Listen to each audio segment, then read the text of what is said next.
Hello friend, इस प्यार को क्या नाम दो एक जश्न के आने वाले एपिसोड में आप देखेंगे। एपिसोड जो श्रोता अर्नव को खुशी का फ़ोन आता है और वो खुश होता है, वो हाय बोलता है। वो बोलते कि उसके खिलाफ चुगली कैसे कर सकता है। वो कहते हो चली जाएगी। वो कहते कि हरिप्रकाश ने सबकुछ बताया। अर्नव कहता है कि आप पहले ही जा चुके हैं और घर पर नहीं। खुशी को गुस्सा आता है। अर्नव हरिप्रकाश से कहता है कि अब से खुशी को कुछ भी ना बताए। हरिप्रकाश कहता है कि मैं पौधों को पानी देकर जाऊँगा।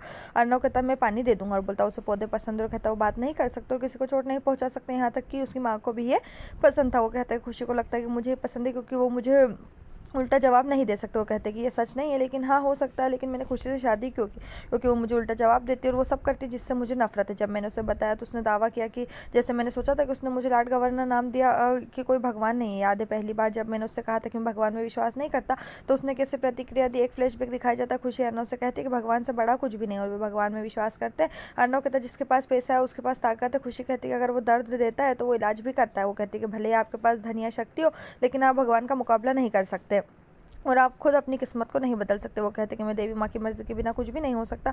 अर्नव से राय ज़्यादा कुछ भी नहीं है। फ्लैशबैक खत्म होता। हरिप्रकाश कहता है किसी ने आपके लिए गिफ्ट भेजा। अर्नव से रखने के लिए कहता है। उसे नानी का फ़ोन आता है और वो उसकी सालगिरह भूल जाने के लिए उसे डांटती है। अर्नव खुशी को लखनऊ उसी दरगाह पर ले जाने के सोचता और मन्नत के ताले खोलने की सोचता है। वो सोचता है कि वो खुश होगी और सोचता है कि उसकी चाबी कहाँ है। वो कहता है कि खुशी बिना रुके बात करती है और बोलते कि वो एक मुख्य प्रकार है, इसलिए वो उसे संतुलित करती है। इसके और फिर वो बोलता है कि फ़ोन पर ज़्यादा बात करने की क्या ज़रूरत है और कहते हैं कि उससे ऑफिस में दैनिक दिनचर्या के बारे में पूछती है।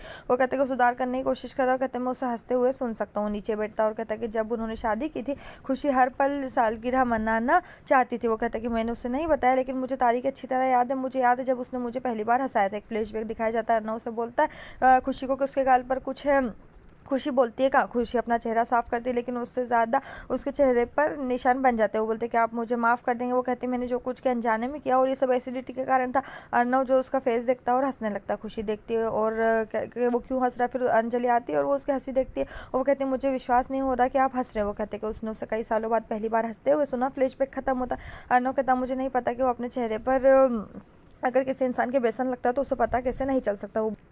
वो बुआ जी के प्रसिद्ध बेसन के लड्डू और खुशी के बाबूजी की मिठाई का डब्बा दिखाता। उसका कहना है खुशी के बाबूजी अब ठीक है और पैरालिसिस से उभर चुके। उनकी मिठाई की दुकान जो लखनऊ में अच्छी तरह से चल रही है। वो खुशी के लिए जलेबी का डिब्बा दिखाता और सोचता है कि उसका 1 साल का कोटा है जिसे वो एक दिन में ख़त्म कर लेगी। वो अपने डायबिटिक पति के लिए सूखे मेवे दिखाता और सोचता है कि दी को चाबियों के बारे में पता होगा। उसे अमन का फ़ोन आता है और चाबियों के बारे में पूछता है। उसे लखनऊ का टिकट मिलता है और मन्नत की चाबी वहाँ कहता है उसने कोई गलती नहीं की लेकिन खुशी और दी ने मन्नत की।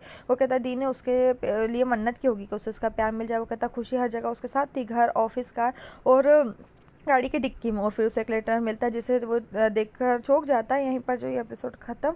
इस तरह के और एपिसोड पाने के लिए चैनल को सब्सक्राइब करें, साथ में बेल भी प्रेस करें।